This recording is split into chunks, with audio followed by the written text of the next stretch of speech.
Drop shipping करनी हो या अपना ब्रांड बनाना हो, मैं किसी को डीमोटिवेट नहीं कर रहा हूँ। पर शुरू करने से पहले ये वीडियो देख लो, पैसे बच जाएंगे। Hi, I hope you all are doing great. जी हाँ, इस वीडियो का टाइटल बिल्कुल सच है। ई कॉमर्स में मेरा 15 लाख रुपए का लॉस हुआ। ये मेरा ब्रांड है ऑर्गेनिक शाइन। तो मैं अपनी लर्निंग्स आपके साथ शेयर करूंगा कि आप क्या कर सकते हैं कि आपका ऐसी चीज़ों की वजह से लॉस ना हो। मैं आपको ऐसी 5 चीज़ें बताऊंगा जिनका आपको ध्यान रखना है शुरू करने से पहले, या आप शुरू कर चुके हैं तो भी आप इन चीज़ों पे गौर करें। पहली चीज़, आपको किसी भी एक प्लेटफॉर्म के ऊपर डिपेंडेंट नहीं रहना है। अगर आप किसी एग्रीगेटर प्लेटफॉर्म्स के थ्रू सेल कर रहे हैं जैसे कि अमेजोन, फ्लिपकार्ट, मीशो, तो आपको इंश्योर करना है कि आप मल्टीपल प्लेटफॉर्म्स के ऊपर प्रेजेंट है। ऐसा इसलिए कि कभी भी आपकी किसी भी अकाउंट में लिस्टिंग ब्लॉक होती है तो आपके पास और भी चैनल्स होने चाहिए जहाँ पे आपका प्रोडक्ट बिक रहा है।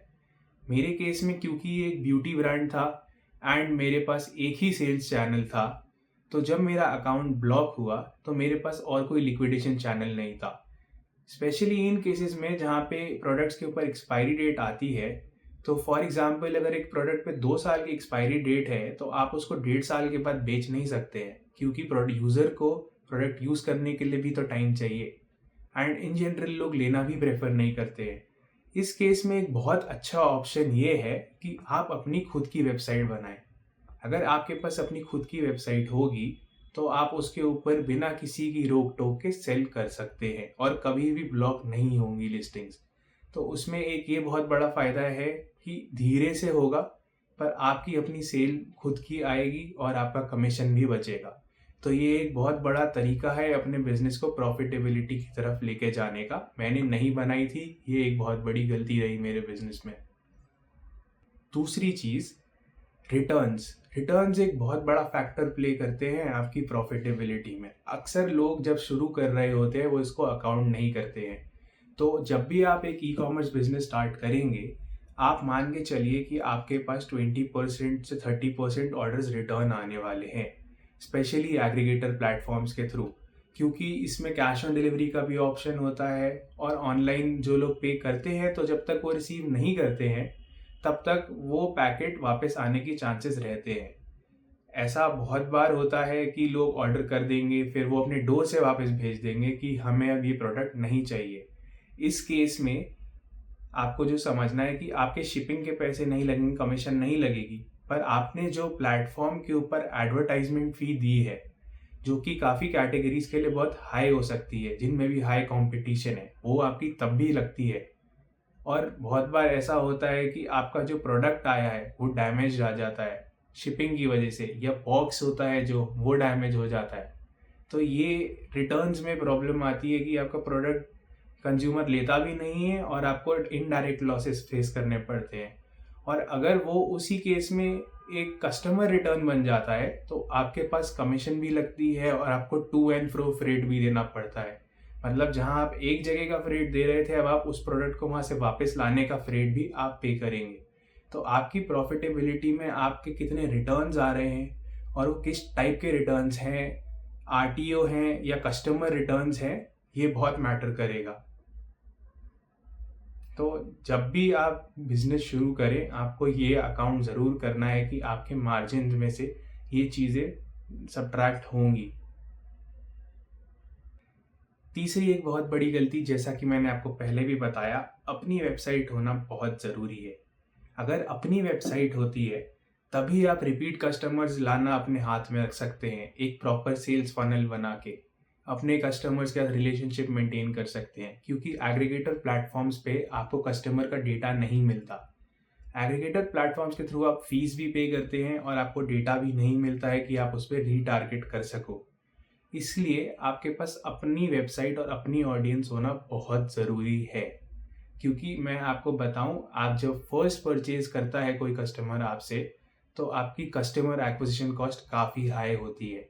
आप उसको एक्वायर करने के लिए उस पर एड्स चलाते हो, फिर आप उसके ऊपर फॉलोअप रखते हो, आप उसे नोटिफिकेशंस भेजते हो, तो बहुत ज़्यादा मार्जिन नहीं बचता है। बट अगर कस्टमर आपके प्रोडक्ट से खुश हो और वो आपके कस्टमर आपकी वेबसाइट पे खुद आके दोबारा प्रोडक्ट को ऑर्डर करे, तो उस केस में आपका मार्जिन काफ़ी ज़्यादा हो जाता है। तो एक ई कॉमर्स बिजनेस में या किसी भी बिजनेस में मेन पैसे रिपीट कस्टमर्स के थ्रू बनते हैं, इसलिए आपकी अपनी वेबसाइट होना बहुत ज़रूरी है।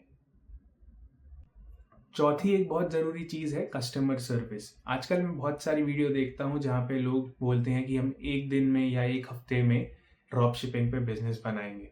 तो ये शॉर्ट टर्म के लिए तो बहुत अच्छा है, बट अगर आप अपने कस्टमर को सपोर्ट प्रोवाइड नहीं करेंगे तो आपका बिजनेस लॉन्ग टर्म में सरवाइव नहीं करेगा, क्योंकि एक नेगेटिव रिव्यू को हैंडल करने के लिए 10 से 12 पॉजिटिव रिव्यूज़ लग जाते हैं।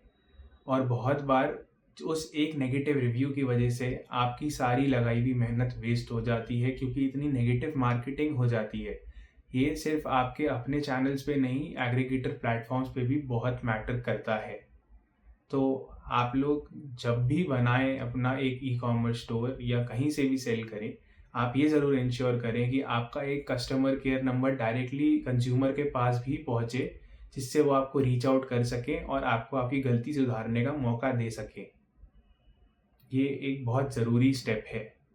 पांचवी चीज़, एक बहुत बड़ा एक्सपेंस होता है प्रोडक्ट लिस्टिंग का, एक अच्छी प्रोडक्ट लिस्टिंग का, जो लोग इग्नोर कर देते हैं। लोग अपने फ़ोन से फ़ोटो खींच के ऑनलाइन पोस्ट कर देते हैं, अच्छे से डिस्क्रिप्शंस नहीं डालते हैं। तो आपको एक बात ये समझनी है कि आप एक ई कॉमर्स स्टोर सेटअप कर रहे हैं, आपने अपनी एक दुकान नहीं खरीदी है, पर इसके कुछ अपने खर्चे होते हैं। अगर आप अपने प्रोडक्ट को अच्छे वॉल्यूम में बेचना चाहते हैं तो आपको उसको अच्छे से डिस्क्राइब करना पड़ेगा। आपको अपनी हाई क्वालिटी मॉकअप्स तैयार करने पड़ेंगे या आप अपनी एक्चुअल फोटोग्राफ्स डालेंगे, पर आपको उसमें ज़रूर इन्वेस्ट करना चाहिए। और आपको अपने डिस्क्रिप्शन, टाइटल बहुत सोच समझ के रखने चाहिए, कंपटीशन एनालिसिस करके करना चाहिए, वरना आप एक ब्लड शेड में एंटर कर जाएंगे, जहाँ पे आपके पास सिर्फ और सिर्फ एक ही ऑप्शन होगा कि आप लोग प्राइसिंग पे प्ले करें। और ई कॉमर्स में, एग्रीगेटर प्लेटफॉर्म में बहुत छोटे मार्जिन रह जाते हैं अगर आपके पास अपना प्रोडक्ट नहीं हो। अगर आपके सामने प्रोडक्ट है तो आपके पास और अलग तरीके के एक्सपेंसेस होते हैं, जैसे कि आपको इन्फ्लुएंसर मार्केटिंग करनी पड़ेगी, आपको एक्सटेंसिव एड्स रन करने पड़ेंगे, आपको अपने सोशल मीडिया चैनल्स बिल्ड करने पड़ेंगे। तो ये बहुत सारी एक्टिविटीज़ हैं जो साइड बाय साइड चलेंगी। मैंने स्क्रैच से स्टार्ट किया था 2019 में, और तब मुझे कोई भी नॉलेज नहीं थी। इस वजह से मेरे काफ़ी पैसे वेस्ट हुए थे, पर मैं नहीं चाहता हूँ कि जो गलतियाँ मैंने करी वो आप भी करें। तो मैंने डिस्क्रिप्शन में अपना एक ईमेल आईडी भी डाला है। अगर आप लोगों के कोई डाउट्स हों तो आप मुझे ईमेल कर सकते हैं, नीचे कमेंट सेक्शन में ज़रूर लिख सकते हैं। I will be very happy to answer them. अगर हमें सही लगा तो हम लोग कनेक्ट भी करेंगे, because I have learned a lot from this journey, और मैं आप लोगों के साथ काफ़ी कुछ शेयर कर सकता हूँ। आप इस चैनल के साथ बने रहने के लिए सब्सक्राइब करें, और अपने दोस्तों के साथ जो ये बिज़नेस शुरू करने वाले हैं ये वीडियो ज़रूर शेयर करें। उनकी काफ़ी मदद हो जाएगी और मेरी भी। Thank you.